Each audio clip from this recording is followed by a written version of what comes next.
ഞാനിത് ഡോക്യുമെൻ്റ് ചെയ്യുന്നത് തന്നെ ഈ ദിവസത്തെ ഒരു മെമ്മറിയും ഒരു കാര്യം എൻ്റെ മനസ്സിൽ നിന്ന് ഒരിക്കലും ഫെയ്ഡായി പോകാതിരിക്കാൻ വേണ്ടിയിട്ടാണ്. Thank you papa. I know that you hearing all this. ഭൂമിയിൽ വെച്ച് പപ്പയ്ക്ക് ചെയ്യാൻ പറ്റാതെ പോയ എന്ത് കാര്യങ്ങളുണ്ടെങ്കിലും ഞങ്ങൾക്ക് വേണ്ടി മറ്റൊരു ലോകത്തിരുന്ന് ഇപ്പോൾ പപ്പ ചെയ്യുന്നുണ്ടാവുമെന്ന് എനിക്കറിയാം. And I will definitely miss you. Today is 22nd July 2026. ഞാൻ ഈ വീഡിയോ എടുക്കുന്ന സമയത്ത് എൻ്റെ PG ലൈഫിൻ്റെ ഏറ്റവും എൻഡിങ് പോയിൻറ്റിലാണ് ഞാൻ നിൽക്കുന്നത്. നാളെ ഒരു തിയറി പേപ്പറും കൂടി കഴിഞ്ഞിട്ടുണ്ടെങ്കിൽ എൻ്റെ റിട്ടേൺ എക്സാംസ് എല്ലാം ക്ലിയർ ആവുകയാണ്. പിന്നെ 27th എനിക്കൊരു ഡെസർട്ടേഷനും ഒരു വൈവയും കൂടി മാത്രമേ ബാക്കിയുള്ളൂ. ഞാൻ ഈ വീഡിയോ എടുക്കുന്ന സമയത്ത് എന്ത് പറയണം, എങ്ങനെ പറഞ്ഞ് തുടങ്ങണമെന്നൊന്നും എനിക്കറിയില്ല. പക്ഷേ എൻ്റെ ലൈഫിലെ ഏറ്റവും മേജറായിട്ടുള്ള ഒരു ക്രൂഷ്യൽ ഇവൻറ്റ് നടന്നതിന് ശേഷമാണ് ഞാൻ എൻ്റെ സെമസ്റ്റർ എക്സാമിലേക്ക് കടന്നത്. ഈ മാസം ഒരു 1.5 ആഴ്ചയ്ക്ക് മുമ്പ് I lose my father. Papa Kannur Pariyaram medical കോളേജിൽ വെച്ചിട്ടാണ് മരിക്കുന്നത്. പപ്പ മരിക്കുന്നതിൻ്റെ തലേദിവസം വെളുപ്പിനെ ഞാനും എൻ്റെ ചേച്ചിയും വന്നിട്ടുണ്ടായിരുന്നു. എൻ്റെ മൂത്ത ചേച്ചി ഗൾഫിലായിരുന്നു. അവൾ പെട്ടെന്ന് തന്നെ ഇമ്മീഡിയറ്റ് ആയിട്ട് നാട്ടിലേക്ക് വന്നു. ഞാനും തലേദിവസം രാത്രി ഇവിടുന്ന് മലബാറിന് കയറി വെളുപ്പിനെ എത്തി. പപ്പയ്ക്ക് ഒരുപാട് വർഷങ്ങളായിട്ട് ഡയബറ്റീസ് ഉണ്ടായിരുന്നു. അവർക്ക് ഹെറിഡിറ്ററി ആയിട്ട് ഡയബറ്റീസ് ഉള്ളതാണ്. പക്ഷേ അതത്ര വലിയ കാര്യമായിട്ട് അഫക്റ്റ് ചെയ്യുന്നൊന്നും ഉണ്ടായിരുന്നില്ല. പക്ഷേ പപ്പയ്ക്ക് 60 വയസ്സ് ഓൾമോസ്റ്റ് ആയപ്പോഴത്തേക്കും അത് ഇവഞ്ച്വലി ഓരോ ഓർഗൻസിനെയായിട്ട് ബാധിച്ച് ഓർഗൻസൊക്കെ വീക്കായി തുടങ്ങിയിട്ടുണ്ടായിരുന്നു. എൻ്റെ ഓർമ്മ ശരിയാണെങ്കിൽ 2020 കോവിഡ് ഒരു 3 തവണ പപ്പയ്ക്ക് വന്നു പോയിട്ടുണ്ടായിരുന്നു. അതിന് ശേഷമാണ് ആൾ ഭയങ്കരമായിട്ട് വീക്കാവാൻ വേണ്ടി തുടങ്ങിയത്. പപ്പയുടെ ആ ഒരു ഫിസിക്കൽ ഇൽനെസ് ഞാൻ പതുക്കെ നോട്ടീസ് ചെയ്ത് തുടങ്ങിയത് ഈ അടുത്ത കാലത്താണ്. പപ്പയ്ക്ക് നടക്കാൻ ഭയങ്കര ബുദ്ധിമുട്ടായിരുന്നു. കുറച്ച് ദൂരം നടക്കുമ്പോഴത്തേക്കും തന്നെ ഭയങ്കര കിതപ്പ്, ക്ഷീണം ഇതൊക്കെ ഉണ്ടാവാറുണ്ടായിരുന്നു. അല്ലെങ്കിൽ വളരെ എനർജറ്റിക്കായിട്ട് പറമ്പിലൊക്കെ കിളക്കുകയും പണിയെടുക്കുകയൊക്കെ ചെയ്തുകൊണ്ടിരുന്ന ഒരാൾ പണിയെടുത്ത് കഴിയുമ്പോൾ വല്ലാതെ ഇങ്ങനെ അണയ്ക്കുന്നതും ശ്വാസം വിടുന്നതൊക്കെ ആയിട്ട് കാണാൻ പറ്റുന്നുണ്ടായിരുന്നു. പപ്പ ഇങ്ങനെ തൂമ്പയൊക്കെ പിടിച്ച് കുറച്ച് നേരം കളിച്ച് കഴിയുമ്പോഴത്തേക്കും തന്നെ പപ്പയ്ക്ക് ഭയങ്കര ക്ഷീണമായിരുന്നു. ആ ഒരു ബുദ്ധിമുട്ട് എനിക്ക് മനസ്സിലായി തുടങ്ങുന്നുണ്ടായിരുന്നു. കാലിൽ ഒരു ചെറിയ മുറിവ് വന്നിട്ട് അത് ഉണങ്ങാൻ ഭയങ്കര ബുദ്ധിമുട്ടുണ്ടായിരുന്നു. കുറേ ദിവസം പോയി കാണിച്ചു. പപ്പയും അതിനെ വലിയ കെയർഫുള്ളായിട്ട് എടുത്തൊന്നുമില്ല. ഈവൻ ദോ ആ കാലിലെ മുറിവ് വന്നതിന് ശേഷവും പപ്പ ഷുഗറിനെ ഒട്ടും മൈൻഡ് ചെയ്യാതിരുന്നിട്ട് തന്നെയാണ് അത് അത്രയും ക്രിട്ടിക്കൽ അവസ്ഥയിലേക്ക് പോയത്. പഴുപ്പ് വന്നു തുടങ്ങി. അങ്ങനെ കാലിൻ്റെ വിരലിന് എന്തെങ്കിലും ഒരു പ്രൊസീജിയർ ചെയ്യേണ്ട വരും എന്നുള്ളൊരു ഘട്ടം വന്നപ്പോൾ ഹോസ്പിറ്റലിൽ പോയി ഡോക്ടറെ കണ്ടു. അപ്പോൾ അന്ന് അവിടെ അഡ്മിറ്റായിട്ട് ആ കാലിൻ്റെ ഒരു പ്രൊസീജിയർ ചെയ്യാൻ വേണ്ടി പോയതായിരുന്നു അമ്മയും പപ്പയും കൂടി. അപ്പോൾ ഞങ്ങൾ മക്കൾ 3 പേരും അടുത്തില്ല. ഞങ്ങൾ വർക്കിംഗ് സ്ഥലത്താണുള്ളത്. ഞാനിവിടെ ഉണ്ട്, ചേച്ചി ഗൾഫിലാണ്, രണ്ടാമത്തെ ചേച്ചി ഹോസ്പിറ്റലിൽ നഴ്സാണ്. അപ്പോൾ അവളവിടെ വർക്ക് ചെയ്തുകൊണ്ടിരിക്കുകയാണ്. അപ്പോൾ അമ്മ വിളിച്ചിട്ട് ഞങ്ങളിന്ന് രാവിലെ ഹോസ്പിറ്റലിൽ അഡ്മിറ്റ് ആവാൻ വേണ്ടി പോവുകയാണെന്നൊക്കെ പറഞ്ഞു. അപ്പോൾ ഈ മുറിവ് കാരണം ഇൻഫെക്ഷൻ കയറിയിട്ടായിരിക്കണം പപ്പയ്ക്ക് കുറേ ദിവസമായിട്ട് പനി ഉണ്ടായിരുന്നു. ഒരു 4-5 ദിവസം ഇപ്പോൾ നന്നായിട്ട് വീട്ടിൽ പനിച്ച് വിറച്ചാണ് കിടന്നത്. അപ്പോൾ പനി ഇൻഫെക്ഷൻ്റെ ഭാഗമാണ്. അപ്പം അത് കുറയുമ്പോൾ പനിയും കുറഞ്ഞോളും എന്നുള്ളൊരിതിലായിരുന്നു. അപ്പോൾ പേരാവൂർ ഹോസ്പിറ്റലിൽ ഇവർ ചെന്നു കഴിഞ്ഞിട്ട് മോർണിംഗ് എന്തോ ഒരു ഫുഡോ കാര്യങ്ങളൊക്കെ മേടിക്കാൻ വേണ്ടി അമ്മ പുറത്തു പോയ സമയത്ത് തിരിച്ചു വന്നപ്പോഴത്തേക്കും പെട്ടെന്ന് പപ്പയ്ക്ക് ഫസ്റ്റ് അറ്റാക്ക് സംഭവിക്കുകയാണ്. പക്ഷെ അത് അറ്റാക്കാണെന്ന് ഇവർക്ക് 2 പേർക്കും മനസ്സിലായില്ല. പപ്പ പെട്ടെന്ന് ഇങ്ങനെ എന്താ പറയുക, നെഞ്ചൊക്കെ പൊളഞ്ഞു പോകുന്ന പോലത്തെ ഒരു വേദനയോടുകൂടി താഴേക്ക് വീണ് ഛർദ്ദിച്ച് വല്ലാതെ അവശനായി നിന്ന്. അങ്ങനെ വാർഡിലുള്ള ആൾക്കാർ അമ്മയെ വിളിച്ച് തിരിച്ചു വരുത്തി. ഇങ്ങനെ വീണു, സുഖമില്ല എന്ന് പറഞ്ഞു. ഡോക്ടർ പറഞ്ഞു പെട്ടെന്ന് എടുത്ത് കൊണ്ടുപോയിക്കോ, നമുക്കിനി ഇവിടെ എടുക്കാൻ പറ്റില്ല, മെഡിക്കൽ കോളേജിൽ എവിടെയെങ്കിലും കൊണ്ടുപോകണം, എമർജൻസിയാണ് എന്നൊക്കെ പറഞ്ഞു. അങ്ങനെ അമ്മ കരഞ്ഞുകൊണ്ട് വിറച്ചുകൊണ്ട് ഞങ്ങളെയൊക്കെ വിളിക്കുകയാണ്. എന്നെയും കസിൻസിനെയും നാട്ടിലുള്ള ഞങ്ങളുടെ കസിൻസിനെയൊക്കെ വിളിക്കുവാണ്. അങ്ങനെ അവിടുന്ന് ആംബുലൻസിൽ കയറ്റിയിട്ട് പെട്ടെന്ന് കണ്ണൂരേക്ക് ഉണ്ട്. അപ്പോൾ കണ്ണൂർ എൻ്റെ ചേച്ചി വർക്ക് ചെയ്യുന്നുണ്ടായിരുന്നു. അപ്പം അവിടുത്തെ ഹോസ്പിറ്റലിലേക്കാണ് ആദ്യം എത്തിച്ചത്. ആംബുലൻസിൽ അവിടെ എത്തിക്കഴിഞ്ഞപ്പോൾ തന്നെ അറ്റാക്കിനുള്ള ചെറിയൊരു മെഡിസിൻ കൊടുത്തു. അപ്പോൾ അതുകൊണ്ട് തന്നെയാണ് പരിയാരം മെഡിക്കൽ കോളേജ് വരെ എത്തിക്കിട്ടിയതെന്ന് പറഞ്ഞു. അപ്പം ആ സമയപ്പോഴത്തേക്കും ബോഡിയിലെ എല്ലാ ക്രിട്ടിക്കലാകാൻ പറ്റുന്ന എല്ലാ കാര്യങ്ങളും തന്നെ ഇൻക്രീസായി ഡിക്രീസായി. BP ഒക്കെ വളരെ ലോ ആയി. ഭയങ്കര ക്രിട്ടിക്കൽ സിറ്റുവേഷനിൽ തന്നെയാണ് അങ്ങോട്ടേക്ക് കൊണ്ടുപോകുന്നത്. കണ്ണൂരിൽ നിന്ന് എൻ്റെ അവിടെ വർക്ക് ചെയ്തുകൊണ്ട് തന്നെ ആസാ ചേച്ചി അവളും കൂടി ആംബുലൻസിൽ കയറി അവിടെ നിന്ന് പരിയാരം മെഡിക്കൽ കോളേജിലേക്ക് കൊണ്ടുപോയി. അവിടെ കൊണ്ടുപോയിട്ട് ഒരു വൈകുന്നേരം വരെയുള്ള സമയത്തിനിടയ്ക്ക് ഒരുപാട് ECG സ്കാന് കാര്യങ്ങളൊക്കെ എടുത്ത് പപ്പേനെ ICUലേക്ക് മാറ്റി. ICUലേക്ക് മാറ്റിയെന്ന് അറിഞ്ഞിട്ടാണ് ഞങ്ങൾ ഇവിടെ നിന്ന് ചെല്ലുന്നത്. അപ്പോൾ തന്നെ ചേച്ചി പറഞ്ഞായിരുന്നു കുറച്ച് ക്രൂഷ്യലാണെന്ന് പറഞ്ഞു. അപ്പോൾ ഞാൻ അവളോട് അപ്പം തന്നെ പറഞ്ഞിട്ട് റിപ്പോർട്ട്സൊക്കെ എനിക്ക് അയച്ചു തന്നു പറഞ്ഞു. അപ്പോൾ അവൾ എനിക്ക് റിപ്പോർട്ട്സ് എല്ലാം അയച്ചു തന്നു. അപ്പം എനിക്കത് കണ്ടാൽ മനസ്സിലാവില്ലാത്തതുകൊണ്ട് ഞാൻ ChatGPT അതൊക്കെ ഇട്ട് കൊടുത്തിട്ട് എന്താണ് അവസ്ഥ എങ്ങനെയാണെന്നൊക്കെ ചോദിച്ചു. അപ്പോൾ എന്നോട് പറഞ്ഞു ഭയങ്കര ക്രൂഷ്യലാണ് എന്ന് പറഞ്ഞു. അപ്പോൾ എനിക്കൊരു ഇൻഡ്യൂഷൻ പോലെ തോന്നിയിട്ട് ഞാൻ വെറുതെ ഇങ്ങനെ ടൈപ്പ് ചെയ്ത് കൊടുത്തു is the reason possibility of death എന്ന് നോക്കി. കാരണം ഇൻഫെക്ഷൻ ഉള്ളത് എനിക്ക് ഭയങ്കര പേടിയുണ്ടായിരുന്നു. അപ്പം യെസ് എന്ന് പറഞ്ഞു. അപ്പോൾ എൻ്റെ എക്സാം തുടങ്ങാനായിട്ട് എന്തോ കുറച്ച് ദിവസം കൂടി ബാക്കിയുള്ളൊരു സമയമാണ്. അപ്പോൾ ഞാൻ അപ്പം തന്നെ ഒന്നും നോക്കിയില്ല. അന്ന് രാത്രി മലബാറിന് തന്നെ ഞാൻ കയറി ഞാൻ നാട്ടിലേക്ക് പോയി. അപ്പോൾ ഇവിടെ നിന്ന് പോകുമ്പോഴൊക്കെ എനിക്ക് എന്തോ ഒരു ഇൻഡ്യൂഷൻ ഉണ്ടായിരുന്നു. ലൈക്ക് ഞാൻ തിരിച്ച് വരുമ്പം അത്ര നല്ല ഇതായിരിക്കില്ല, പപ്പയ്ക്ക് എന്തോ പറ്റാൻ പോവുകയാണെന്നൊക്കെയുള്ളൊരു ഇൻഡ്യൂഷൻ എനിക്ക് ഭയങ്കരമായിട്ടുണ്ടായിരുന്നു. എത്ര ഡ്രസ്സ് എടുക്കണം എന്നൊക്കെ ഞാൻ ഇങ്ങനെ ശരിക്കും ആലോചിച്ചു. ഇപ്പം എന്തെങ്കിലും പറ്റിയാൽ ഇപ്പം 7 ദിവസം പള്ളിയിൽ പോകണം, അപ്പം അങ്ങനെയൊക്കെ ഞാൻ വിചാരിച്ചു. പക്ഷെ ഞാൻ വേണ്ട, അങ്ങനെ പോസിബിലിറ്റീസിനെയൊക്കെ ഇഗ്നോർ ചെയ്ത് കളഞ്ഞ് ജസ്റ്റ് 2 ഡ്രസ്സ് മാത്രം എടുത്ത് ഞാൻ ട്രെയിനിൽ കയറി ഞാൻ അങ്ങോട്ട് വന്നു. ഞാനന്ന് ട്രെയിനിലിരുന്നിട്ട് കോട്ടയം മുതൽ കണ്ണൂർ വരെ രാത്രി ഒരുപാട് കരഞ്ഞു എന്ന് പറഞ്ഞാൽ ഞാൻ പൊട്ടി പൊട്ടി കരഞ്ഞു. ആ സമയത്ത് ചെറുപ്പം മുതൽ പപ്പയുടെ ഒപ്പമുള്ള ഓരോ മെമ്മറീസ് എൻ്റെ മനസ്സിലേക്ക് ഇങ്ങനെ കടന്നു വന്നുകൊണ്ടേ ഇരിക്കുകയായിരുന്നു. നല്ല നല്ല മെമ്മറീസൊക്കെ വന്ന് ഞാൻ ഒത്തിരി കരഞ്ഞ് രാവിലെ ആയപ്പോൾ ഞാൻ പരിയാരം മെഡിക്കൽ കോളേജിലെത്തി. അവിടെ എത്തിയിട്ട് എനിക്ക് എങ്ങനെയല്ലെന്ന് പപ്പേനെ കണ്ടാൽ മതിയായിരുന്നു. തലേ ദിവസം വീഡിയോ കോൾ വിളിച്ച് ചേച്ചി കുറച്ച് കാണിച്ചു തരുന്നുണ്ടെങ്കിലും പ്രോപ്പറായിട്ട് അങ്ങനെ സംസാരിക്കാനൊന്നും പറ്റുന്നുണ്ടായിരുന്നില്ല. പപ്പ വാസ് വെരി കോൺഫിഡൻറ്റ്. പപ്പയ്ക്ക് അങ്ങനെയൊന്നും പറ്റൂല, അല്ലെങ്കിൽ പപ്പയ്ക്ക് മരിക്കാൻ ഭയങ്കര പേടിയുള്ള ഒരാളായിരുന്നു. അങ്ങനെ ഞാൻ സംസാരിക്കണം എന്നൊക്കെ പറഞ്ഞ് പിന്നെ ഓരോ ആവശ്യത്തിനായിട്ട് നമ്മൾ ICUലേക്ക് വിളിക്കുന്ന സമയത്ത് അതിൻ്റെ ഇടയ്ക്ക് കയറി നമുക്ക് കാണാനേ പറ്റുള്ളൂ. അങ്ങനെ പിന്നെ വിളിക്കുന്ന ഓരോ ആവശ്യത്തിനും ഞാൻ പപ്പേനെ കയറി കണ്ടു. അപ്പം എന്നെ ദൂരേന്ന് കണ്ടപ്പോഴേ പപ്പ എന്തിനാ വന്നേ എന്നുള്ളൊരു ഇതിൽ ഇങ്ങനെ കാണിച്ചു പറഞ്ഞു. എനിക്ക് എക്സാമാണെന്നൊക്കെ അറിയാം. പിന്നെ ചേച്ചി പറയുന്നുണ്ടായിരുന്നു എന്നെയും മൂത്ത ചേച്ചീനെയും കാണുമ്പോഴും ഞങ്ങൾ വിളിക്കുമ്പോഴും ഞങ്ങളുടെ കാര്യം പറയുമ്പോഴാണ് പപ്പ കരയുന്നത്. പപ്പ ഭയങ്കര ഇമോഷണലായിട്ട് കരയുമായിരുന്നു. കാരണം ഞങ്ങൾ അടുത്തില്ലല്ലോ. രണ്ടാമത്തെ ചേച്ചി പിന്നെ നാട്ടിൽ തന്നെ ഉണ്ട്, അവളെ എപ്പോഴും കാണാം, അവൾ അവൈലബിൾ പേഴ്സൺ ആണ്. അതുകൊണ്ട് പപ്പയ്ക്ക് അത്രയ്ക്ക് ഇമോഷണലി ഹിറ്റ് ചെയ്യാൻ സാധ്യതയില്ല. പക്ഷെ ഞങ്ങൾ വിളിക്കുമ്പോഴും ഒക്കെ ഭയങ്കര കരച്ചിലൊക്കെ ആയിരുന്നു ചേച്ചി ഇങ്ങനെ പറയുന്നുണ്ടായിരുന്നു.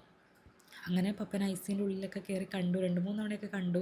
അപ്പോൾ ഞാൻ ചെന്ന സമയത്ത് പപ്പയ്ക്ക് ഭയങ്കര ക്ഷീണവും തളർച്ചയും, എന്താ പറയുക, അറ്റാക്ക് വന്നതിൻ്റേതായിട്ടുള്ളൊരു കണ്ണൊക്കെ ഇങ്ങനെ കുറച്ചൊന്ന് ഭയങ്കരമായിട്ട് പേടിച്ച് പതറിയതുപോലെ. പിന്നെ ചെസ്റ്റിൻ്റെ ഈ പോർഷനിലൊക്കെ പപ്പയ്ക്ക് എന്താ പറയുക ഭയങ്കര ഒരു ടയേർഡായി, നമുക്കിങ്ങനെ എല്ലൊക്കെ കാണാൻ പറ്റുന്നൊരവസ്ഥ. പിന്നെ മൊത്തത്തിൽ ആ ഒരു അറ്റാക്ക് വന്നതിൻ്റെ ഒരു ക്ഷീണമൊക്കെ പപ്പയുടെ മുഖത്ത് ഭയങ്കരമായിട്ടുണ്ടായിരുന്നു. ഞാനൊന്നും അറിയാത്ത പോലെ കയറി നന്നായിട്ട് ആശ്വസിപ്പിച്ച് സമാധാനിപ്പിച്ച് കുറേ സമയമൊക്കെ സംസാരിച്ചു. അന്ന് ഉച്ചയായപ്പോഴത്തേക്കും തന്നെ മൂത്ത ചേച്ചിയും വന്നു, അവളും കയറി കുറേ സമയം സംസാരിച്ചു. അങ്ങനെ 2 തവണ ഞങ്ങൾ ICUൻ്റെ ഉള്ളിൽ 3 പേരും കൂടി ഒന്നിച്ച് കയറിയപ്പോൾ പപ്പയ്ക്ക് ഭയങ്കര സന്തോഷമായിരുന്നു. അപ്പോൾ പപ്പ ഇങ്ങനെ പറഞ്ഞു എനിക്ക്, പപ്പ ഇങ്ങനെ ഞങ്ങളുടെ അടുത്ത് പേഴ്സണലി പറയാനുള്ള കുറച്ച് കാര്യങ്ങളൊക്കെ സംസാരിച്ചു. അപ്പോൾ ഞങ്ങൾക്ക് ഭയങ്കര വിഷമമായെങ്കിലും ഞങ്ങൾ അപ്പം അതൊന്നും കാണിക്കാതെ ഭയങ്കര ഹാപ്പി ആയിട്ട് തന്നെ പപ്പയുടെ നമുക്ക് ഇവിടുന്ന് പോകാമല്ലോ എന്നൊക്കെ പറഞ്ഞ് സംസാരിക്കായിരുന്നു. അപ്പോൾ ICUവിലൊക്കെ ആക്കിയതിന് ശേഷം പപ്പ ഭയങ്കര വാശിയായിരുന്നു, ഒന്നും കഴിക്കത്തില്ല കുടിക്കത്തില്ല. കാരണം വീട്ടിൽ വളരെ സ്വാതന്ത്ര്യത്തിൽ ഫുഡ് കഴിച്ചുകൊണ്ടിരുന്ന ഒരാൾ ഇപ്പം ഒന്നും കഴിക്കാൻ പറ്റില്ല. ആ ഷുഗർ ഇൻസുലിൻ ഫുൾ ടൈം ഇങ്ങനെ പോയിക്കൊണ്ടിരിക്കുന്നതുകൊണ്ട് ഓട്സ് കഞ്ഞി പ്ലെയിൻ ആയിട്ടുള്ള എന്തെങ്കിലുമൊക്കെ കഴിക്കാൻ പാടുള്ളൂ. അപ്പം അമ്മ കൊടുക്കുമ്പോൾ ഭയങ്കര ബഹളം ഉണ്ടാക്കും. ഞങ്ങൾ പോയിട്ട് സാരമില്ല പപ്പ, നമുക്ക് 2 ദിവസം കഴിഞ്ഞ് വീട്ടിൽ പോകാമല്ലോ, അപ്പോൾ ഇഷ്ടമുള്ള എല്ലാം കഴിക്കാമല്ലോ എന്നൊക്കെ പറയുമ്പോൾ പപ്പയ്ക്ക് ഭയങ്കര സന്തോഷമൊക്കെയാണ്. അപ്പോൾ അത് ഒരു കുഴപ്പമില്ലാതെ കഴിക്കും. അങ്ങനെയൊക്കെയായിരുന്നു. പിന്നെ അങ്ങനെയൊക്കെ. പിന്നെ അന്ന് രാത്രി ആയി കഴിഞ്ഞപ്പോഴത്തേക്കും അമ്മയും ചേച്ചിയും വീട്ടിലേക്ക് പോയി. അവർക്ക് അമ്മയ്ക്ക് എന്ന് പറഞ്ഞാൽ കുളിച്ചിട്ടില്ല, ഡ്രസ്സ് മാറിയിട്ടുള്ള. അപ്പം ഞങ്ങൾ വന്നപ്പോൾ മാറി നിൽക്കാൻ ഒരാളുള്ളത് കൊണ്ട് അമ്മ പോയി. ചേച്ചിക്ക് രാത്രി പനി ഭയങ്കര കൂടുതലായിട്ട്, രണ്ടാമത്തെ ചേച്ചിക്ക് പനി ഭയങ്കര കൂടുതലായിട്ട് അവളെ രാത്രി ഞാൻ കൊണ്ടുവിട്ടു. എന്നിട്ട് ഞാൻ തിരിച്ചു വന്നു. അപ്പോഴും എനിക്ക് ആ ഒരു രാത്രി മുഴുവൻ പപ്പയുടെ കൂടെ സ്പെൻഡ് ചെയ്യാമല്ലോ എന്നുള്ളൊരു ഇതുകൊണ്ടാണ് ഞാൻ അന്ന് രാത്രി ഞാൻ തിരിച്ചു വന്നത് തന്നെ. സത്യം പറഞ്ഞാൽ ഓവർനൈറ്റ് ട്രാവൽ ചെയ്ത് ഞാൻ ഭയങ്കര ടയേർഡായിരുന്നു. മൂത്ത ചേച്ചി വെളുപ്പിന് എത്തിയതേ ഉണ്ടായിരുന്നുള്ളൂ, അവൾക്കും ജെറ്റ് ലാഗും കാര്യങ്ങളൊക്കെ ഉണ്ടായിരുന്നു. But we both stayed there. എന്നിട്ട് അന്ന് ഫസ്റ്റ് ടൈം ഞങ്ങൾ 3 പേരും കൂടി ഒന്നിച്ച് പപ്പേനെ കണ്ട് ഇറങ്ങിയ സമയത്ത് ഞാൻ ആ ഹോസ്പിറ്റലിൻ്റെ വരാന്തയിലിരുന്ന് പൊട്ടി കരയായിരുന്നു. എൻ്റെ കരച്ചിൽ കണ്ടിട്ട് പപ്പയ്ക്ക് അപ്പം എന്തെങ്കിലും പറ്റുമോ എന്ന് ചോദിച്ചിട്ട് കുറേ പേര് വന്ന് നോക്കുകയൊക്കെ ചെയ്തു. എൻ്റെ കരച്ചിൽ കണ്ടിട്ട് മൂത്ത ചേച്ചി ഭയങ്കര കരച്ചിലൊക്കെ ആയിരുന്നു. കാരണം പപ്പ ആ സമയത്ത് ഞങ്ങളോട് 3 പേരോടും പേഴ്സണലി കുറേ കാര്യങ്ങൾ സംസാരിച്ചു. പപ്പ കുറേ കരഞ്ഞു. അങ്ങനെ ആ ഒരു ഇമോഷണൽ അതെനിക്ക് താങ്ങാൻ വയ്യാതെ ഞാൻ ഒത്തിരി നേരം പൊട്ടി കരഞ്ഞു. എൻ്റെ ഓർമ്മ ശരിയാണെങ്കിൽ ഞാൻ ഈ ഇൻസിഡൻറ്റിൽ ശരിക്കും ഒന്ന് ലാസ്റ്റായിട്ട് കരഞ്ഞത് അപ്പോഴാണ്. അത് കഴിഞ്ഞിട്ട് പിറ്റേ ദിവസം വെളുപ്പിനായപ്പോഴത്തേക്കും ഇപ്പം എൻ്റെ മനസ്സിൽ ഇങ്ങനെ ഒരു ഇൻഡ്യൂഷൻ ഇങ്ങനെയുണ്ട്, പപ്പയ്ക്ക് എന്തോ പറ്റാൻ പോവുക. കാരണം ഒരു ഡോക്ടേഴ്സും പപ്പയുടെ കാര്യത്തിൽ ഞങ്ങളോട് ഒരു ഹോപ്പും പറഞ്ഞില്ല. കാരണം ഓൾമോസ്റ്റ് പപ്പയുടെ ഓർഗൻസ് എല്ലാം പോയിട്ടുണ്ടായിരുന്നു. ഇനിയിപ്പോൾ പപ്പ തിരിച്ചു വന്നിരുന്നെങ്കിൽ പോലും പപ്പയ്ക്ക് ഒരുപാട് ബുദ്ധിമുട്ടുണ്ട് വന്നേനെ. അപ്പോൾ ഒരു ഹോപ്പും ഇല്ല. പിന്നെ ഞാൻ റിപ്പോർട്ട്സ് നോക്കുമ്പോഴാണെങ്കിലും ഇന്നലത്തെക്കാട്ടിലും കുറച്ച് ബെറ്റർ എന്നുള്ളതല്ലാതെ വലിയ വേരിയേഷൻസ് ഒന്നും കാണുന്നുമില്ല. അങ്ങനെ വെളുപ്പിനായി കഴിഞ്ഞപ്പം ഇങ്ങനെ എല്ലാ പേഷ്യൻസിനും കഞ്ഞി കൊടുക്കാനും ചായ കൊണ്ട് കൊടുക്കാനൊക്കെ ആയിട്ട് വിളിക്കും. അപ്പം വെളുപ്പിന് 5 മണിക്ക് വിളിച്ചപ്പോൾ പപ്പയുടെ പേര് ഏറ്റവും ലാസ്റ്റാണ് വിളിച്ചത്. അപ്പോൾ തന്നെ എനിക്ക് പേടിയായിട്ട് ഞാൻ ചേച്ചീനെ തട്ടി വിളിച്ചിട്ട് പറഞ്ഞു, എടി പപ്പയുടെ പേര് മാത്രം വിളിക്കുന്നില്ല എന്ന് പറഞ്ഞു. അപ്പോൾ ചേച്ചി പറഞ്ഞു, എടി പപ്പ ലാസ്റ്റത്തെ വാർഡിലാണ് കിടക്കുന്നത്, അതുകൊണ്ടാണെന്ന് പറഞ്ഞു. കുറച്ച് സമയം കഴിയുമ്പോൾ പപ്പേൻ്റെ പേര് വിളിച്ചു. അപ്പോൾ പപ്പ രാവിലെ അവിടെ എണീറ്റ് ഇരിപ്പുണ്ട്. അപ്പം ഞങ്ങൾ പപ്പയായിട്ട് സംസാരിക്കുമ്പോൾ പപ്പ ഭയങ്കര ഉഷാറായി പോയപ്പോൾ ആ അറ്റാക്കിൻ്റെ ക്ഷീണമൊക്കെ മാറി പിറ്റേ ദിവസം രാവിലെയൊക്കെ ആയപ്പം എന്താ പറയുക, എണീറ്റിരുന്ന് വളരെ ഹാപ്പിയായിട്ട് സംസാരിക്കുന്ന ഒരേ ഒരാൾ ആ വാർഡിൽ പപ്പ മാത്രമേ ഉണ്ടായിരുന്നുള്ളൂ. അത്രയ്ക്കും പപ്പ ബെറ്റർ ഒരു ഒരു കണ്ടീഷനിലേക്ക് ആയായിരുന്നു. ബോഡി മെഡിസിനോടൊക്കെ റിയാക്ട് ചെയ്ത് തുടങ്ങിയിട്ടുണ്ടായിരുന്നു. അങ്ങനെ ഞാൻ ചായ കൊണ്ട് കൊടുത്തു. പിന്നെ 2-3 ആവശ്യങ്ങൾക്കായിട്ട് രാവിലെ വിളിക്കുകയൊക്കെ ചെയ്തു, അതൊക്കെ കൊണ്ട് കൊടുത്തു. അപ്പോൾ പപ്പ ഭയങ്കര തമാശയായിട്ട് എന്നോട് ഇങ്ങനെ പറയുന്നുണ്ട്, എൻ്റെ അപ്പുറത്തെ ബെഡിൽ കിടന്നയാൾ മരിച്ചു, ഇപ്പുറത്തെ ബെഡിൽ കിടന്നയാൾ മരിച്ചു, നീ കുറച്ച് സമയം കൂടി അവിടെ നിൽക്ക്, അമ്മൂമ്മ ചിലപ്പോൾ ഇപ്പോൾ മരിക്കും എന്നൊക്കെ പറഞ്ഞിട്ട് പപ്പ ഭയങ്കര ഹാപ്പിയായിട്ടൊക്കെ ഭയങ്കര കൂളായിട്ടൊക്കെ എന്നോട് സംസാരിച്ചുകൊണ്ടിരിക്കുക. അങ്ങനെ എന്തോ ഒരു കക്കിരി വാങ്ങാൻ വേണ്ടിയിട്ട് ഞാൻ രാവിലെ പുറത്തേക്ക് പോയി. ഇപ്പോൾ എന്തോ മെഡിസിൻ മേടിക്കാൻ വേണ്ടി ചേച്ചീനെ ഞാൻ താഴേക്ക് പറഞ്ഞു വിട്ടു. കക്കിരി മേടിക്കാൻ പോയ സമയത്ത് ഞാൻ തിരിച്ചു വരുന്ന വഴിക്ക് പരിയാരം മെഡിക്കൽ കോളേജിൻ്റെ താഴെ ഒരു പള്ളിയുണ്ട്. അപ്പോൾ ഞാൻ ആ പള്ളിയിൽ കയറിയിട്ട് വെറുതെ കുറച്ച് സമയം ഇങ്ങനെ പ്രാർത്ഥിച്ചിരുന്നു. അപ്പോൾ ഞാൻ പറഞ്ഞു, അപ്പോൾ കഷ്ടപ്പെടുത്താൻ വേണ്ടിയിട്ടാണെങ്കിൽ വേണ്ട, പക്ഷേ അതല്ലാന്നുണ്ടെങ്കിൽ ആരോഗ്യത്തോടു കൂടി ഒരു കുഴപ്പമില്ലാതെ ഞങ്ങൾക്ക് തിരിച്ചു തരണേ എന്ന് മാത്രം ഞാൻ പ്രാർത്ഥിച്ചു. ഒന്നും വേറെ എക്സ്ട്രാ ആയിട്ട് ഞാൻ ചോദിച്ചു പോലില്ല. കാരണം എനിക്ക് അത്രയും സ്ട്രോങ് ഇൻഡ്യൂഷൻ ഉണ്ടായിരുന്നു. എന്നിട്ട് ആ സമയത്ത് ഞാൻ ബൈബിൾ എടുത്തിട്ട് ഒരൊറ്റ അധ്യായം വായിച്ചു. ആ ഫോട്ടോ ഞാനിവിടെ കൊടുക്കാം. അപ്പോൾ അതും കൂടി കണ്ടപ്പോൾ ആ സമയത്തൊക്കെ എൻ്റെ മനസ്സിങ്ങനെ സ്ട്രോങ്ങായി നമ്പായിട്ട് നിൽക്കുക. അതും കൂടി കണ്ടപ്പോൾ ഞാൻ ഏകദേശം ഉറപ്പിച്ചു. ബേസിക്കലി ഞാനൊരു ബിലീവറാണ്. ഇങ്ങനെ ഒരു കൺഫർമേഷൻ കൂടി കിട്ടിക്കഴിഞ്ഞപ്പോഴത്തേക്കും എൻ്റെ ഹോപ്പ് കംപ്ലീറ്റ് പോയി. 100% എൻ്റെ ഹോപ്പ് പോയി. അവസാനം അടുത്തു എന്നുള്ള ഈ ഒരു വചനം മുഴുവൻ വായിച്ചു കഴിഞ്ഞപ്പോൾ ഞാൻ ബൈബിളിലൊരു ഉമ്മയും കൊടുത്ത് അതവിടെ വെച്ചിട്ട് പോയിട്ട് ഞാൻ പറഞ്ഞു, നേരിടാനുള്ള ധൈര്യം അതും കൂടി എനിക്കിനി വേണം. ഞാനിത് വായിച്ച് 1 മണിക്കൂറിനുള്ളിൽ തന്നെ പപ്പ പോയി. തിരിച്ച് ഞാൻ ICUവിൻ്റെ അങ്ങോട്ട് എത്തിയപ്പോൾ ബേബി കേളം എന്ന് പറഞ്ഞ് വിളിച്ചു. അപ്പം ഞാനായിരുന്നു അവിടെ ഉണ്ടായിരുന്നത്. ചേച്ചി മരുന്ന് മേടിക്കാൻ താഴേക്ക് പോയതായിരുന്നു. ഞാൻ ചെന്നു. അപ്പോഴത്തേക്കും കുറച്ച് മുമ്പ് വരെ ഒരു കുഴപ്പമില്ലാതിരുന്ന ഒരാൾ കരിക്ക് വേണമെന്ന് പറഞ്ഞിട്ട് കരിക്ക് മേടിക്കാൻ വേണ്ടി പോകാൻ വേണ്ടി ഇരിക്കുകയായിരുന്നു ഞാൻ. എന്നിട്ട് ഡോക്ടർ പെട്ടെന്ന് വന്നിട്ട് പറഞ്ഞു, അപ്പോൾ എനിക്കിവിടെ നിന്ന് നോക്കുമ്പോൾ അകത്തേക്ക് കാണാം, അതായത് ഞങ്ങൾക്ക് കാണാൻ പറ്റുന്ന ബെഡിലാണ് പപ്പയെ കിടത്തിയിരിക്കുന്നത്. അപ്പോൾ ഞാൻ എന്തെങ്കിലും ആവശ്യത്തിനൊക്കെ ആയിട്ട് പുറത്ത് വരുന്ന സമയത്താണ് ഞാൻ ദൂരെ നിന്ന് ഇങ്ങനെ ഹായ് കാണിക്കും, ഇങ്ങനെ കാണിക്കും, അങ്ങനെ പപ്പ അതിനൊക്കെ എനിക്ക് റിയാക്ഷൻ തിരിച്ചിടും. അപ്പോൾ ഞങ്ങളിങ്ങനെ ഒന്നാമതെ അവർ ലിമിറ്റഡ് ആയിട്ടേ ആൾക്കാരെ കയറ്റുള്ളൂ. അതിനിടയ്ക്ക് ഞങ്ങളിങ്ങനെയൊക്കെ പുറത്തിരുന്ന് കാണിക്കുന്നതാണ് പകത്തിരുന്ന് നേഴ്സുമാർ ഡോക്ടേഴ്സൊക്കെ നമുക്ക് ചിരിക്കുമായിരുന്നു എൻ്റെ പപ്പേനൊക്കെ. അപ്പോൾ എനിക്കിങ്ങനെ നോക്കിയാൽ കാണാം മൊത്തം ഇങ്ങനെ നീല കളറ് ഇത് വെച്ചിട്ട് അവർ കർട്ടനിട്ട് ഫുൾ മറച്ച് അങ്ങനെ വെച്ചിരിക്കുക. അപ്പോൾ തന്നെ എനിക്ക് മനസ്സിലായി there is an emergency. Doctor പറഞ്ഞു പെട്ടെന്നൊരു അറ്റാക്ക് ഉണ്ടായിപ്പോൾ, BP മൊത്തത്തിൽ ഡൗൺ ആയിപ്പോയി, അവർ പെട്ടെന്ന് വെൻറ്റിലേറ്റർ മോഡിലേക്ക് മാറ്റി, CPR കാര്യങ്ങളൊക്കെ കൊടുത്തു, എമർജൻസി മെഡിസിനൊക്കെ കൊടുത്തു, പക്ഷേ കുറച്ച് ക്രിട്ടിക്കലാണ്, അറിയിക്കാനുള്ളവരെയൊക്കെ അറിയിച്ചു എന്ന് പറഞ്ഞു. അങ്ങനെ ഇതുവരെ പറഞ്ഞില്ലായിരുന്നു. ഡോക്ടേഴ്സിനെ കാണാൻ കയറുന്ന സമയത്താണേലും ഫസ്റ്റ് ഈ കാലിൻ്റെ പ്രൊസീജിയർ ചെയ്യണോ അതോ അറ്റാക്കിൻ്റെ ആൻജിയോപ്ലാസ്റ്റി ചെയ്യണോ, കിഡ്നിയൊക്കെ ഓൾമോസ്റ്റ് പോയായിരുന്നു, അത് ചെയ്യണോ, എന്തിനാണെങ്കിലും ഈ ഡയബറ്റീസിൻ്റെ കണ്ടീഷൻ ഒന്ന് സ്റ്റേബിൾ ആവണം, ബോഡി സ്റ്റേബിളായിട്ടേ ചെയ്യാൻ പറ്റുള്ളൂ, അങ്ങനെ കോംപ്ലിക്കേഷൻസ് മാത്രമേ പറഞ്ഞിട്ടുണ്ടായിരുന്നുള്ളൂ. ഇങ്ങനെ അറിയിക്കേണ്ടവരെയൊക്കെ അറിയിച്ചു എന്നൊന്നും പറഞ്ഞിട്ടില്ലായിരുന്നു. അപ്പോൾ തന്നെ എനിക്ക് ഓൾമോസ്റ്റ് മനസ്സിലായി. അപ്പോൾ ഞാൻ എടുത്തെടുത്ത് ചോദിക്കുന്നുണ്ട്, പപ്പ മരിച്ചോ എന്ന് ചോദിക്കുന്നുണ്ട്. അപ്പോൾ അവർ പറഞ്ഞു നമുക്ക് അങ്ങനെ പറയാനായിട്ടില്ല, ഞങ്ങൾക്ക് അങ്ങനെ കൺഫർമേഷൻ പറയാൻ പറ്റില്ല എന്ന് തന്നെ അവർ പറഞ്ഞു. അവരെന്നെ ഇറക്കി വിട്ടു. ഞാൻ തിരിച്ചിറങ്ങി എന്നിട്ട് എന്താ ചെയ്യേണ്ടത്, ഞാൻ അപ്പോഴത്തേനും ചേച്ചീനെ വിളിച്ചിട്ട് പറഞ്ഞു മെഡിസിൻ മേടിക്കാൻ പോയിരിക്കായിരുന്നു അവൾ.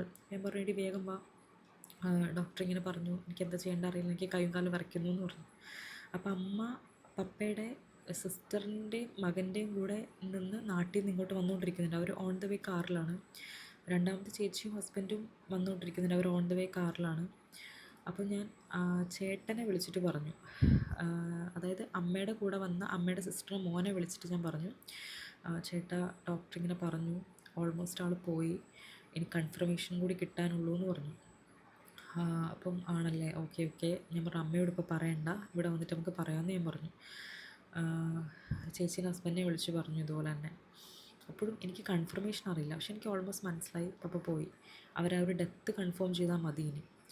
അവർ കുറേ നേരമായിട്ട് വിളിക്കുന്നില്ല. ഞാൻ എന്തൊക്കെയോ കാരണങ്ങൾ പറഞ്ഞ് അകത്ത് കയറുന്നുണ്ട്. ആ സമയത്ത് പാസ് ചെയ്ത് വന്ന ഡോക്ടറോട് ഞാൻ ചോദിച്ചു, ഡോക്ടർ എന്താണ് എന്ന് പറയുമോ എന്നൊക്കെ ചോദിച്ചു.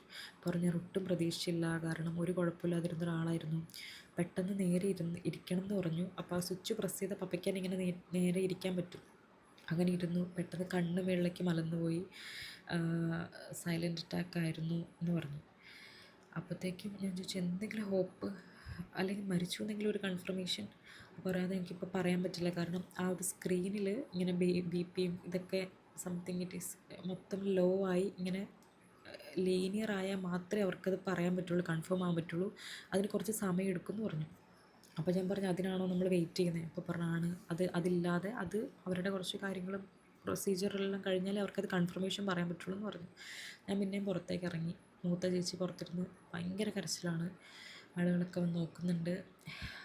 ചേട്ടനും അവരൊക്കെ ഓൾമോസ്റ്റ് താഴെ എത്തി. ബാംഗ്ലൂരുള്ള അമ്മയുടെ ചേച്ചീനെ ഞാൻ വിളിച്ച് ഓൾമോസ്റ്റ് പറഞ്ഞു. അപ്പോൾ ഇല്ല കുഴപ്പമില്ലായിരിക്കും എന്നൊക്കെ അവർ പറയുന്നുണ്ടെങ്കിലും എനിക്കറിയാം അപ്പോൾ പോയിന്ന്. അത് കഴിഞ്ഞിട്ടും കുറച്ച് സമയം കൂടി അവരകത്തേക്ക് വിളിക്കുന്നൊന്നുമില്ല. അപ്പോൾ ഞാൻ അകത്തേക്ക് കയറി.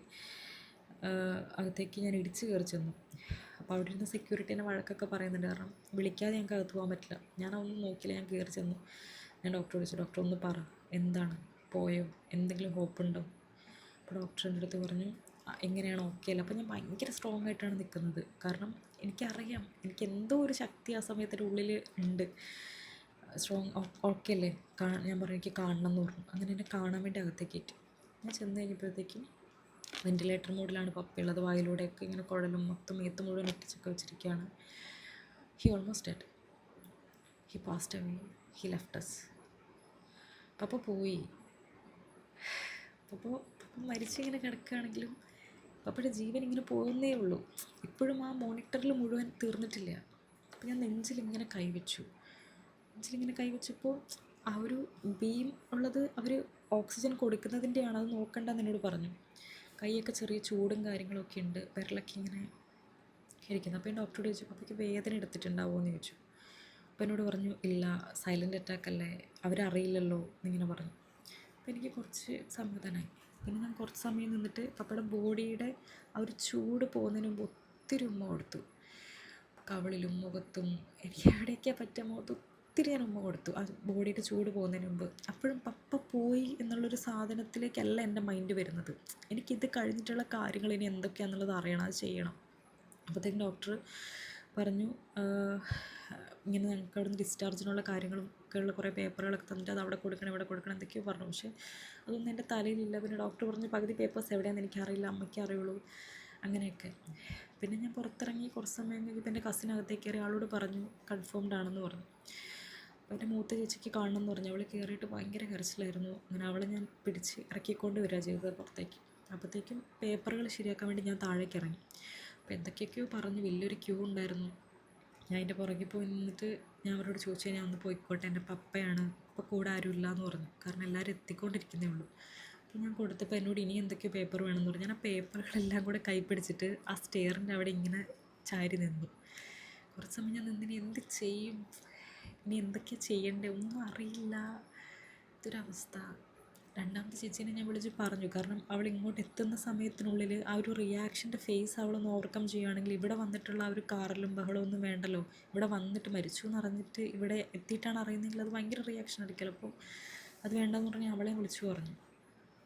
അങ്ങനെ ഞാൻ ഇങ്ങനെ അവിടെ ചാരി നിൽക്കുന്ന സമയത്ത് ചേട്ടൻ എൻ്റെ പെട്ടെന്ന് തോളി തട്ടി. എൻ്റെ കസിൻ ചേട്ടൻ വന്നിട്ടുണ്ടായിരുന്നു, പപ്പയുടെ സിസ്റ്ററുടെ മോന്, അവർ 3 പേരും വന്നു. അങ്ങനെ നീ പോയിക്കോ എന്ന് പറഞ്ഞിട്ട് ആ പേപ്പറുകളെല്ലാം ചേട്ടൻ വാങ്ങി എനിക്ക് അങ്കിളിനെ ഒന്ന് കാണണം എന്ന് പറഞ്ഞിട്ട് ചേട്ടനും കയറി കണ്ടു. അപ്പം ഞാൻ ഒന്നും കൂടി അകത്ത് കയറി പപ്പനെ കണ്ടു. അപ്പോഴത്തേക്കും almost full death was confirmed. Body കൈയിൻ്റെ വിരലുകളൊക്കെ ചെറുതായിട്ട് തണുക്കാൻ തുടങ്ങി. അപ്പോഴും ഞാൻ കൈയിൻ്റെ വിരലുകളെല്ലാം നേരെയാക്കി വെച്ച് കൊടുത്തു. ഒന്നും മടങ്ങിയിരിക്കണ്ടെന്ന് വിചാരിച്ചിട്ട് ഒത്തിരി ഉമ്മ കൊടുത്തു, മുടിയൊക്കെ കോതി കൊടുത്തു, കണ്ണൊക്കെ തൊട്ടു, പപ്പയെന്ന് കുറേ വിളിച്ചു. അങ്ങനെ അങ്ങനെ ഞങ്ങൾ റൂമിൽ നിന്ന് പുറത്തിറങ്ങി. പിന്നെ പേപ്പർ വർക്കും കാര്യങ്ങളൊക്കെ ചേട്ടനാണ് ചെയ്തത്. എൻ്റെ ഉള്ളിൽ നിന്ന് എന്തൊക്കെയോ ചോർന്നു പോകുന്നുണ്ടെങ്കിലും പുറമേ പിടിച്ച് നിൽക്കാനുള്ളൊരു ധൈര്യം എനിക്കുണ്ടായിരുന്നു. ഞാൻ കരഞ്ഞേയില്ല. ഞാൻ ഹോസ്പിറ്റലിൽ നിന്ന് കരഞ്ഞില്ല. അമ്മയോട് ഇനി കാര്യം അറിയിക്കണം. അതാണ്, അമ്മയും ആൻറ്റിയും താഴെ വന്നിരിക്കുന്നുണ്ട്. അവർ പറഞ്ഞിട്ടില്ല, അവർക്ക് പറയാൻ ബുദ്ധിമുട്ടായിരിക്കും.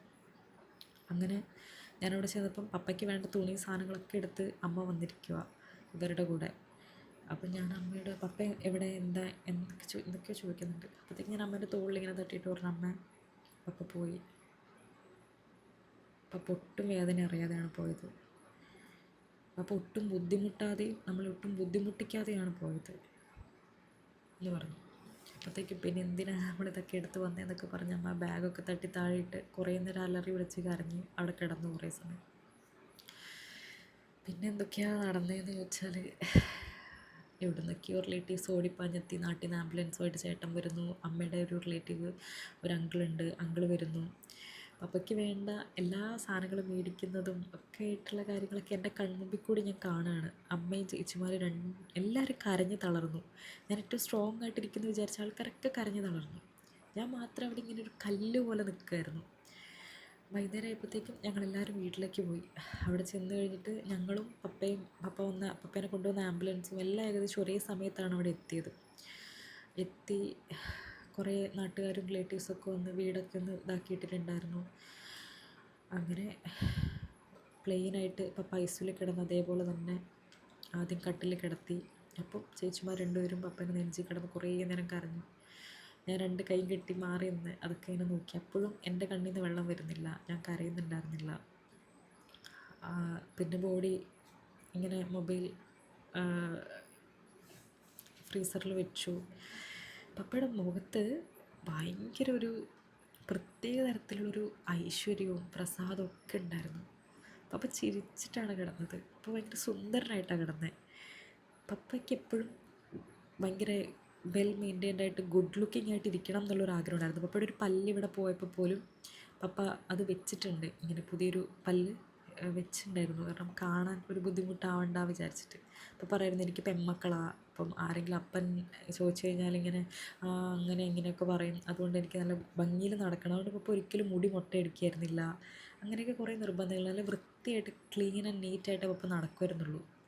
ശരിക്കും ഈ ഒരു ദിവസം കൊണ്ട് ആ ഹോസ്പിറ്റലിൽ കിടന്നിട്ട് ഇവിടുന്ന് പോയപ്പോൾ ഉണ്ടായ ഒരു അറ്റാക്കിൻ്റെ ക്ഷീണമൊക്കെ മാറി. പപ്പ ഭയങ്കര എന്നുവെച്ചാൽ, ഞാൻ പറഞ്ഞില്ല ഇവിടെ എല്ല് കാണാമായിരുന്നു എന്ന്, അതൊക്കെ മാറി. പപ്പ ഭയങ്കര ഒരു സാധാരണ വീട്ടിലിരിക്കുമ്പോൾ ആ ഒരു രൂപത്തിലേക്ക് ആ അറ്റാക്കിൻ്റെ ക്ഷീണമൊക്കെ മാറി എത്തിയിട്ടാണ് പിന്നെ പപ്പ മരിക്കുന്നത്.